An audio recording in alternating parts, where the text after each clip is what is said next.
Good morning, student, and good morning to all of the viewers who are watching my video. Today we will discuss here about motion, class 9th, first chapter in physics. तो बच्चों, आज हम कक्षा 9 का जो पहला chapter है, भौतिक विज्ञान का पहला चैप्टर, उसके बारे में आज हम यहाँ पे अध्ययन करेंगे। तो पहला चैप्टर गति है, गति के बारे में हम अध्ययन करेंगे। तो जैसे कि बच्चों, आप अपने दैनिक जीवन में बहुत सारी गतियों के बारे में जानते हैं, बहुत सारी चीजों को देखते हैं, उनको जज करते हैं, और आप पाते हैं कि कुछ चीजें जो है वो गति की अवस्था में होती है, कुछ चीजें जो है वो क्या होती है, गति की अवस्था में नहीं होती है। ठीक है, बचपन से आप इन चीजों को देखते आ रहे हैं। जैसे कि माना सपोज करो कि जो भौतिक विज्ञान है, इसमें सबसे पहले तो आपको एक चीज समझनी है कि भौतिक विज्ञान जो है वो रटने वाला सब्जेक्ट नहीं है। किसी चीज को आपने रटना नहीं है, बल्कि आपने विज्ञान के अंतर्गत या भौतिक विज्ञान के अंतर्गत उस चीज को समझना है कि हम इसको कैसे समझेंगे। जब आप किसी चीज को समझेंगे तो ही आप भौतिक विज्ञान पढ़ सकते हैं। अदरवाइज यदि आप रटने का प्रयास करेंगे तो रटने से आप भौतिक विज्ञान नहीं पढ़ सकते हैं। तो आज हम गति के बारे में अध्ययन करेंगे। तो सिंपल सा उदाहरण, माना सपोज करो मेरे हाथ में क्या है, पेन है, और मैं बात करूं कि क्या ये स्थिर गति की अवस्था में है, तो शायद आपका उत्तर होगा कि नहीं, ये गति की अवस्था में नहीं है। लेकिन यदि मैं इस पेन को यहां से और यहां तक ले जाऊंगा, तो आप कहेंगे कि ये पेन जो है वो कौन सी अवस्था में है, गति की अवस्था में है। ठीक है, मैंने कहा कि कोई भी जैसे कोई बस है, माना वो एक जगह पे खड़ी है, मैं कहूंगा ये गति की अवस्था में है, आप कहेंगे सर ये गति की अवस्था में नहीं है। लेकिन गाड़ी यदि धीरे धीरे क्या हो रही है, चल रही है, तो आप कहेंगे ये कौन सी अवस्था में है, गति की अवस्था में। ठीक है, तो इस प्रकार से हमें जो है किसी भी चीज की गति को समझने के लिए जो है वहां पे क्या होता है कि निर्देश बिंदु की आवश्यकता होती है। जिस बिंदु के सापेक्ष हमें किसी वस्तु को देखना पड़ता है कि वो गति की अवस्था में है या गति की अवस्था में नहीं है। ठीक है, तो गति की अवस्था में कब होगी कोई वस्तु, यदि कोई वस्तु, ठीक है, समय के साथ साथ या समय के सापेक्ष अपनी स्थिति को क्या कर रही है, बदल रही है, परिवर्तित कर रही है, तो हम कहेंगे कि वो वस्तु जो है वो कौन सी अवस्था में है, गति की अवस्था में है। और यदि कोई वस्तु समय के सापेक्ष अपनी स्थिति को परिवर्तित नहीं कर रही है, अपनी स्थिति को नहीं बदल रही है, तो हम कहेंगे कि वह वस्तु जो है वो गति की अवस्था में नहीं है। ठीक है, माना जैसे मैंने एग्जांपल कहा कि भाई ये पेन जो है, अब ये कुछ माना 2 सेकंड के बाद जो है वो यहां से और इस वाले हाथ में चला गया, यानी इसने समय के साथ साथ अपनी स्थिति को क्या कर दिया, बदल दिया। तो यानी ये किस स्थिति में है, गति की स्थिति में है। और यदि ये समय के साथ साथ जो है स्थिर है और यहीं पे रहता है, इसी हाथ में है, यहीं पे स्थिर है, तो आप कहेंगे ये समय के साथ अपनी स्थिति को परिवर्तित नहीं कर रहा है, इसलिए ये गति की अवस्था में नहीं है। ठीक है, तो माना सपोज करो मैं कहता हूं कि मैं अपने घर में जो है बेड पे बैठा हुआ हूं, या आप अपने घर में बेड पे बैठे हुए हैं, तो मैं आपसे पूछूंगा कि क्या आप जो है वो गति की अवस्था में है, तो आपका उत्तर शायद डेफिनेटली ऐसा होगा कि हम गति की अवस्था में नहीं है।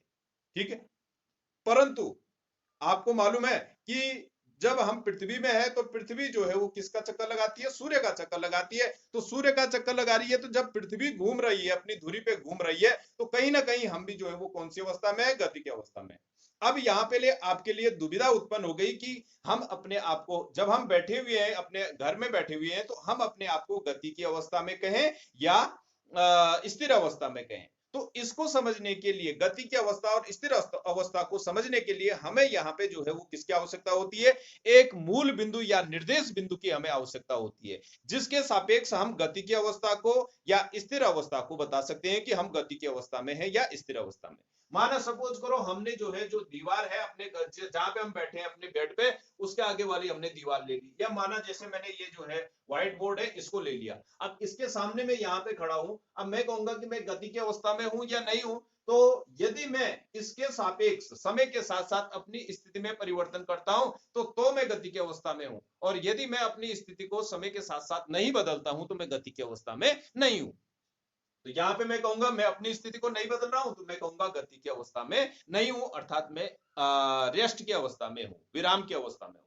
लेकिन यदि हम सूर्य को निर्देश बिंदु मानेंगे, निर्देश बिंदु हम किसको मानेंगे, सूर्य को मानेंगे, तो सूर्य के सापेक्ष, माना अभी सुबह जो है वो यहाँ पे है, सूर्य जो है वो कहां पे है, सुबह यहाँ पे है, धीरे धीरे जो है वो दोपहर में यहाँ पे आपने ऐसे देखा होगा, और शाम को जो है आपको इधर दिखाई देता है। तो यानी कि हम जो है, सूर्य तो अपनी जगह पे स्थिर है, आप जानते हैं, तो यानी कहीं ना कहीं जो है हम क्या है, गति कर रहे हैं। जब हमने सुबह देखा तो हमें इस दिशा में सूर्य दिखाई दिया, जब हमने दिन में देखा तो हमें यहाँ दिखाई दिया, और जब हमने शाम को देखा तो हमें यहाँ दिखाई दिया। तो यानी कि हम जब हमने निर्देश बिंदु सूर्य को माना तो सूर्य के सापेक्ष हम जो है वो कौन सी अवस्था में है, गति की अवस्था में। ठीक है। अब एक एग्जांपल और देता हूं मैं कि यदि कोई गाड़ी है और गाड़ी में जो है हम गाड़ी को देख रहे हैं, कोई गाड़ी है इस प्रकार से। अब हमने देखा इसके अंदर जो है वो क्या है, यात्री है, गाड़ी के अंदर यात्री है। ठीक है, हम यहाँ पे खड़े हैं, हम यहाँ से जो है उसको देख रहे हैं। तो यहाँ से हम देखेंगे ये रोड है, रोड पे जो है वो गाड़ी क्या हो रही है, आगे चल रही है। तो हम यहाँ से देखेंगे तो हमें जो है वो गाड़ी कौन सी अवस्था में दिखाई दे रही है, गतिशील अवस्था में। क्योंकि यहाँ पे हमने निर्देश बिंदु जो है वो क्या ले लिया, जो ये सड़क है, सड़क को हमने जो है वो क्या ले लिया, निर्देश बिंदु ले लिया। तो सड़क के सापेक्ष वो अपनी स्थिति में क्या कर रही है, बदलाव कर रही है, परिवर्तन, आगे बढ़ रही है। अभी वो यहाँ पे कुछ देर बाद वो जो है वो कहां पहुंच जाती है, यहाँ। यानी उसने समय के सापेक्ष अपनी स्थिति को बदला है। ठीक है। लेकिन यदि मैं बात करूं इसके अंदर जो है, जो लोग बैठे हुए हैं, जो यात्री बैठे हैं, वो यदि एक यात्री दूसरे यात्री को देख रहा है तो क्या वो एक दूसरे को कौन सी अवस्था में देख रहे हैं, तो आप कहेंगे कि वो एक दूसरे को जो है वो विरामावस्था में देख रहे हैं। क्यों देख रहे हैं, क्योंकि समय के साथ, माना मेरे बगल में दूसरा आदमी बैठा हुआ है, तो समय के साथ माना 2 मिनट, 4 मिनट, 5 मिनट के बाद वो अपने स्थान पे एज इट इज बैठा हुआ है, वो अपनी स्थिति को परिवर्तित नहीं कर रहा है। ठीक है। तो इस प्रकार से हम क्या कहेंगे कि वो व्यक्ति जो है वो कौन सी अवस्था में है, विरामावस्था में। तो एक यात्री दूसरे यात्री को जो है वो कौन सी अवस्था में देखेगा, विरामावस्था में देखेगा। ठीक है। तो ये जो है वो क्या है, गति। तो गति क्या हो गई, यदि कोई वस्तु समय के साथ अपनी स्थिति को क्या करती है, बदलती है, तो तब हम उसको कहेंगे कि वो वस्तु जो है वो कौन सी अवस्था में है, गति की अवस्था में है। और विराम की अवस्था क्या हो जाएगी, विराम की अवस्था हो जाएगी कि यदि कोई वस्तु समय के साथ अपनी स्थिति को नहीं बदलती है। माना सपोज करो ये ए पिंड है, अभी ये जो है यहाँ पे है, और 5 मिनट के बाद, 5 मिनट बाद वो ए से जो है वो कहां पहुंच जाता है, बी स्थिति में पहुंच जाता है। तो हम कहेंगे कि ये जो पिंड है वो कौन सी अवस्था में है, गति की। लेकिन यदि यही पिंड जो है 5 मिनट बाद या 10 मिनट बाद हम देखेंगे और अपनी जगह पे ही स्थिर है, तो हम जो है कहेंगे कि ये पिंड जो है वो विरामावस्था में है। तो ऐसे ही आप अपने दैनिक जीवन में बहुत सारी चीजों को देख सकते हैं। आपने जो है अपना टेबल कहीं पे रखा है, दीवार है, कहीं पे जो है आपकी घड़ी है, या आप अपने घर के अंदर जो है वो कुर्सी मेज इन चीजों को देखते हैं, तो आप बता सकते हैं कि ये गति की अवस्था में है और ये गति की अवस्था में नहीं है। अब बात आती है कि किसी भी वस्तु की स्थिति को बताने के लिए, ठीक है, किसी भी वस्तु की जो स्थिति है उसको बताने के लिए हमें जो है वो यहाँ पे जो है वो किन चीजों की आवश्यकता होती है, निर्देश बिंदु, दो चीजों की आवश्यकता होती है, एक निर्देश बिंदु और एक दिशा की आवश्यकता होती है। ठीक है। इसी के अकॉर्डिंग हम जो है वो क्या बता सकते हैं, वस्तु की स्थिति को। माना सपोज करो मेरे पास यहाँ पे जो है वो क्या है, एक टेबल है घर में, और इधर जो है ये दीवार है, इस दीवार पे एक घड़ी लगी हुई है, और इधर जो है दूसरी दीवार पे जो है वो क्या है, कैलेंडर लगा हुआ है। तो यदि मैं इसकी स्थिति को बताना चाहूंगा तो कैसे बताऊंगा, कि मुझे जो है, मैं बताऊंगा कि ये जो टेबल है, किससे, घड़ी से, माना 5 मीटर की दूरी पर, और ये किस दिशा में है, पूरब दिशा की ओर है। तो मैं कहूंगा कि टेबल जो है घड़ी से 5 मीटर दूर पूरब दिशा में है। ठीक है। इस प्रकार से मैं इस वस्तु की स्थिति को बता सकता हूं। ठीक है। माना सपोज करो कि आपको किसी व्यक्ति को अपने घर का परिचय देना है कि भाई मेरा घर कहाँ पे है, तो आप उसको कैसे परिचय देंगे। माना आप कहेंगे कि भाई मेरा घर कहाँ पे, माना आपने मूल बिंदु ले लिया, झंडा चौक ले लिया, कोटद्वार की मैं बात कर रहा हूं। यदि हमने झंडा चौक मूल बिंदु ले लिया तो हम कहेंगे कि झंडा चौक से 5 किलोमीटर दूर, किधर, पूरब या पश्चिम, उसे दिशा जरूर बतानी पड़ेगी। भाई 5 किलोमीटर दूर पूरब की ओर जो है वो क्या है, मेरा घर है। ठीक है। या हम किसी चौक का नाम ले सकते हैं कि उस चौक से जो है दाहिनी तरफ 100 मीटर की दूरी पे जो है वो क्या है, मेरा घर है। तो कोई भी व्यक्ति जो है उस घर तक क्या हो सकता है, उस स्थान तक पहुंच सकता है। ठीक है। तो किसी भी वस्तु की स्थिति को दर्शाने के लिए या किसी भी वस्तु की स्थिति को बताने के लिए जो है वो क्या होते हैं, दो चीजों की आवश्यकता होती है, एक मूल बिंदु की, और दूसरा जो है वो किसकी आवश्यकता होती है, दूसरी जो आवश्यकता होती है वो किसकी आवश्यकता होती है, दिशा की आवश्यकता होती है। ठीक है। अब इसके बाद आता है गति के प्रकार, जो दूसरा नंबर है वो गति के प्रकार की बात कर रहे हैं। तो यहाँ पे जैसे आप जानते हैं कि सरल रेखीय गति, वृत्तीय गति, दोलन गति, इनका हम यहाँ पे अध्ययन करेंगे। तो मुख्य रूप से हम सरल गति, वृत्तीय गति का ही यहाँ पे हम मुख्य रूप से अध्ययन करेंगे। तो सरल गति क्या होती है, सरल गति उस गति को कहते हैं जब कोई वस्तु सीधी रेखा में क्या करती है, गति करती है। माना कोई वस्तु है वो क्या कर रही है, सीधी रेखा में जो है वो क्या कर रही है, गति कर रही है। तो उसकी गति जो है वो क्या कहलाएगी, सरल रेखीय गति कहलाएगी। यदि कोई वस्तु जो है वो इस प्रकार से किसी वृत्तीय पथ पर गति कर रही है तो हम उसकी गति को क्या बोल देते हैं, वृत्तीय गति। घूर्णन गति, घूर्णन गति में यदि वो किसी अक्ष के चारों ओर घूम रही है तो घूर्णन गति। दोलन गति में क्या होता है, दोलन गति में वो क्या करती है, इस प्रकार से जो है, जैसे आपने घड़ी में पेंडुलम देखा होगा, तो वो इस प्रकार से जो है वो क्या करता है, अपने मूल बिंदु के इधर उधर जो है वो क्या करता है, गति करता है।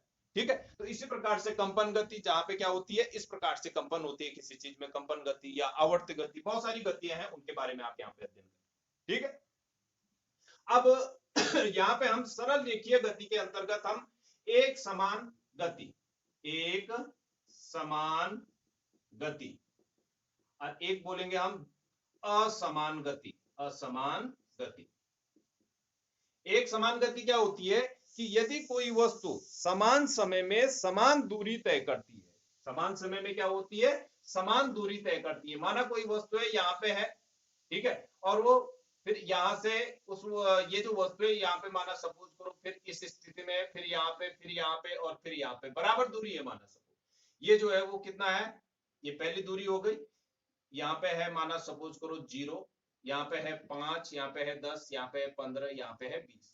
ठीक है, तो यदि ये मैं किलोमीटर की बात करूं तो यदि ये वस्तु यहाँ पे 5 किलोमीटर की दूरी तय करने में माना कितना समय लेती है, 5 मिनट का समय लेती है।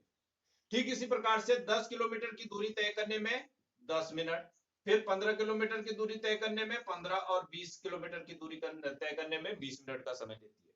तो यानी समान समय में 5 किलोमीटर की दूरी को वो जो है वो कितने में, 5 मिनट में जो है वो क्या कर रही है, पूर्ण कर रही है। ठीक है, तो इस प्रकार से इसको हम क्या कहेंगे, एक समान गति, समान समय में समान गति। और असमान क्या हो जाएगा, असमान गति में माना सपोज करो यहां से यहां पहले उसने इतनी दूरी तय करने में माना 5 मिनट लिए, और यहां से यहां समान दूरी है लेकिन इसे तय करने में माना सपोज करो उसने 6 मिनट लिए। इस वाली दूरी को तय करने में माना उसने जो है वो कितने 20 मिनट ले लिए। ठीक है, और यहां तक जाने में उसने माना सपोज करो 30 मिनट ले लिए। तो यानी समान समय में समान दूरी वो वस्तु तय नहीं कर रही है, इसलिए उसकी गति को हम कौन सी गति कहेंगे, असमान गति कहेंगे।